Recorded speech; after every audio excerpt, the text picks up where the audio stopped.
Ingresamos en el último tramo del programa. Estamos recibiendo a la analista internacional Susana Mangana para hablar básicamente de la figura del presidente José Mujica. Gracias por acompañarnos. Gracias a ti, José, por invitarme a tu programa. Hoy desempeñando tareas en la Universidad Católica. Correcto, soy la directora del Departamento de Negocios Internacionales e Integración en la Facultad de Ciencias Empresariales, pero además también me desempeño como coordinadora y responsable de la Cátedra Permanente de Islam y de Mundo Árabe, que en definitiva yo junto las dos tareas porque siempre está volcado a la coyuntura internacional.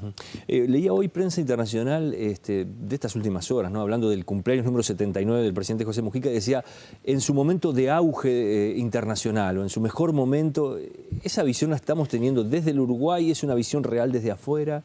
Bueno, yo creo que evidentemente es un personaje llamativo, por momentos extraño resulta, otras veces es exótico, pero sobre todo es un personaje que era necesario en lo que es la situación que viven y atraviesan muchos países que tienen problemas a raíz de la crisis financiera que se originó en el 2008. O sea, hay algo de mérito propio, o mucho de mérito propio, si se quiere, de este personaje que fue guerrillero, que es todo un mito en su país, pero que ahora resulta que es una persona democrática, que es una persona que ha sabido conciliar su pasado con el presente y que defiende los intereses de toda una nación. Por otra parte, con un halo de progresismo que es real, pero que también es magnificado a nivel internacional, pero sobre todo tiene que ver también con las deficiencias y sobre todo con la crisis de legitimidad de muchos políticos en Europa, por ejemplo, ya sea en España, en Italia, pero también en Grecia, por ejemplo, y esto ha hecho que el personaje del presidente Mujica resulte justamente un presidente llamativo, alguien que se dice que entrega el 90% de su salario para obras benéficas, pues eso llama la atención en otros países donde los políticos están acusados poco menos que de corruptos. Claro, una cosa que sí es segura es que Mujica debe ser de los presidentes uruguayos, por lo menos de la democracia para acá, desde el retorno de la democracia, que más entrevistas internacionales ha concedido. Hoy veía una lista larguísima de medios que han llegado de todo el mundo para hablar con él. Sí. Tú decías, bueno, tiene que ver también con algunas decisiones que se han tomado a nivel de su gobierno, como puede ser, por ejemplo, la regulación del mercado de la marihuana, el tema del aborto.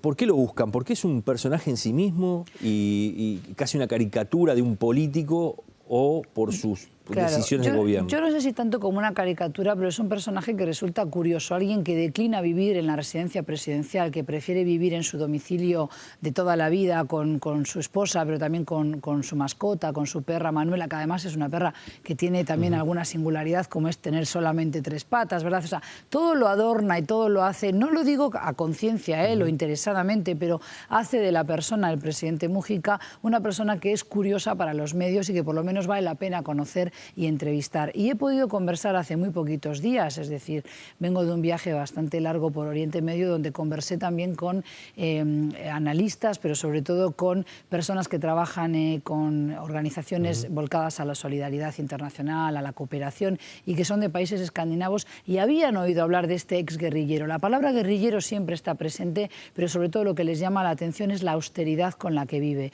porque por lo general, incluso a nivel de países escandinavos, ellos me decían, por motivos de seguridad, no tanto de lujo o de lo que pueda consumir fuera de una residencia presidencial, pero por razones de seguridad en nuestro país eso no se permitiría. ¿Cómo se lo permiten en Uruguay?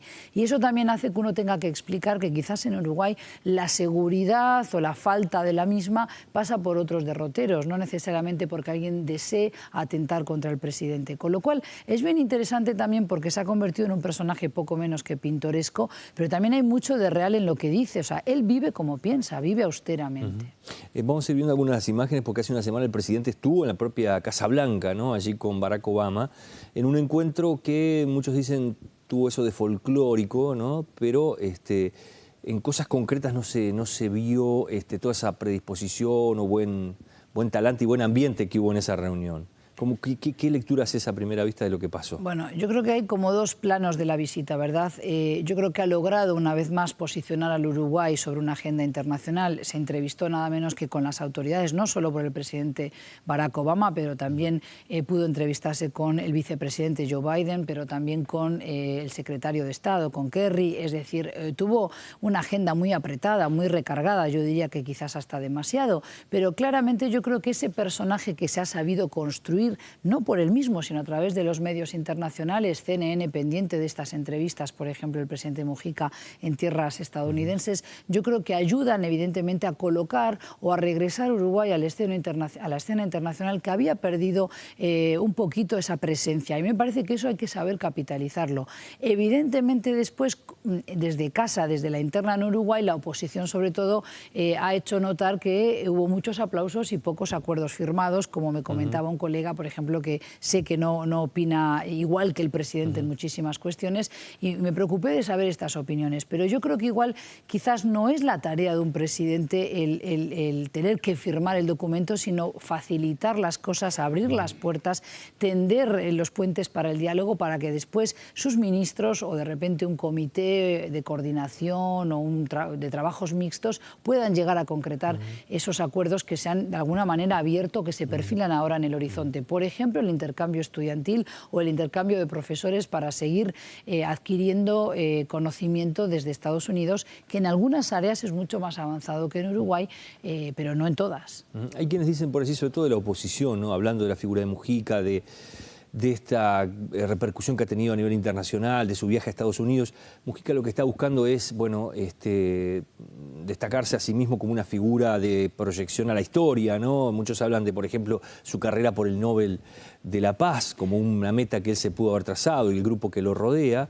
El canciller ha estado hace pocas horas aquí en Canal 20 y decía que es un disparate pensar en eso. Sí. Yo creo que es una mirada muy simplista, decir que él hace todo esto interesada y calculadamente para conseguir el Premio Nobel de la Paz. Las veces que he conversado con vuestro presidente se me antoja una persona que es honesta con sus sentimientos. Después, catalogarlo de humilde o no humilde, eso me parece que ya tiene que ver con un prejuicio, un preconcepto que muchos puedan tener acerca del presidente. Yo tampoco necesito defenderlo abiertamente. Lo que sí creo es que es una persona honesta cuando dice que hay que combatir el consumismo rampante, que el capitalismo se ha convertido en algo que nos arrolla, esa modernidad que nos arrasa. Yo creo que en ese sentido es una persona sincera. Su preocupación por los más carenciados, los necesitados, creo que es real. Ahora bien, si por eso le van a conceder el Premio Nobel de la Paz, yo creo que no es tan sencillo alcanzarlo. También es dudoso el galardón que se le ha otorgado a algunos presidentes. Muchas veces hemos oído... El propio Barack Obama iba a decir qué hizo para conseguir ese galardón tan tempranamente durante su mandato, primer mandato, ¿no? Pero de todas maneras a mí me parece que es interesante reconocer que la figura del presidente Mujica suscita y concita el interés a nivel internacional y que Uruguay hace bien en aprovecharlo, ¿verdad? Ahora, yo creo que por otra parte sería mezquino decir que es una persona que ha hecho todos estos gestos, el negarse a vivir en la residencia presidencial, conducir un Fusca cuando podría tener de repente un coche un tanto más, no digo lujoso, pero más idóneo para el cargo y la investidura de un presidente. Eso también hay que achacárselo al presidente. Es decir, habría que ver hasta qué punto él también no está llevando a un límite esa austeridad, esa supuesta humildad, porque hay personas que me dicen, mira que no es tan humilde. El hecho de que lo acompañe, por ejemplo, un cineasta como es Kusturica a todos lados, que estén filmando un documental acerca de su vida, también a uno le deja pensando que seguramente un poquito de ego haya en todo esto, pero podemos culpar a la persona que de repente ve que The Economist o que otros diarios internacionales británicos, por ejemplo The Observer, sacan bastante seguido ya artículos acerca de la vida y obra de este personaje. Pues a mí me parece que es lógico que él también haya de alguna manera crecido en su ego personal, pero de ahí a decir que está buscando un interés personal o calculadamente el Premio Nobel de la Paz, yo diría que no, que eso es falso. Susana, para ir cerrando, en estas horas se conoce también otra decisión que puede descolocar un poco, sorprender, que es la posible llegada de niños sirios al Uruguay. ¿Qué nos puedes explicar un poco para entender esa situación? ¿Nos sorprende la decisión?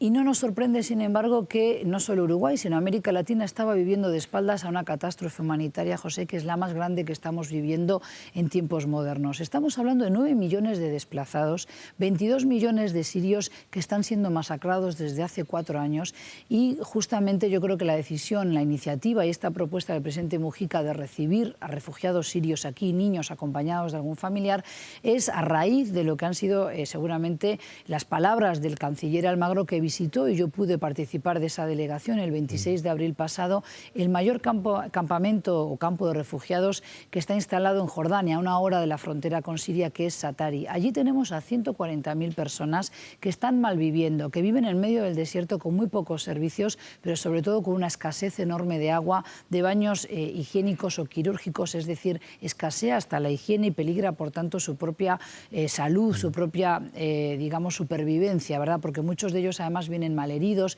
necesitan medicamentos básicos, pero también tratamiento hasta psicológico.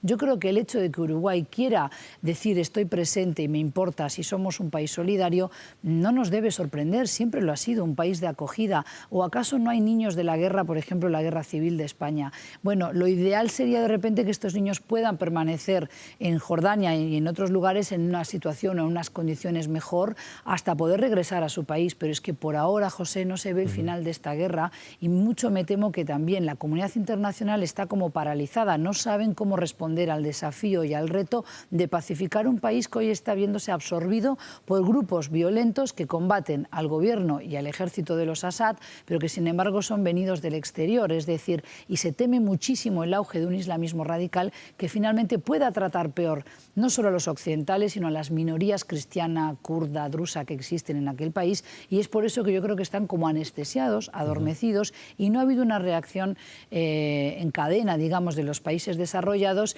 y yo creo que ese pulso se lo ganó a Barack Obama, el presidente Putin. Por eso creo que el gesto de Uruguay, que tampoco es novedoso, puesto que hay refugiados sirios en países escandinavos, pero también en Australia, y curiosamente, en mi caso, el pasado 30 de octubre lancé una campaña con estudiantes de la Universidad Católica de primer año de facultad para poder recaudar fondos y enviárselos a ACNUR, que es la agencia oficial de Naciones Unidas, que entonces organiza y ordena estos campamentos. Luego, la iniciativa tampoco es tan novedosa, nos sorprende en Uruguay porque hay gente que también, de una manera un tanto mezquina, si se quiere, de una manera simplista, también dicen, ¿por qué no nos ocupamos de los niños de Uruguay? Es que una cosa no excluye la otra. Es decir, nadie está negándole el derecho a los niños de Uruguay a seguir mejorando día a día su condición de vida, pero también podemos tender la mano a un pueblo que bien la necesita. Gracias por habernos acompañado hoy. Gracias a ti. Nosotros vamos cerrando por aquí el programa, nos reencontramos la próxima semana en Poder Pensar.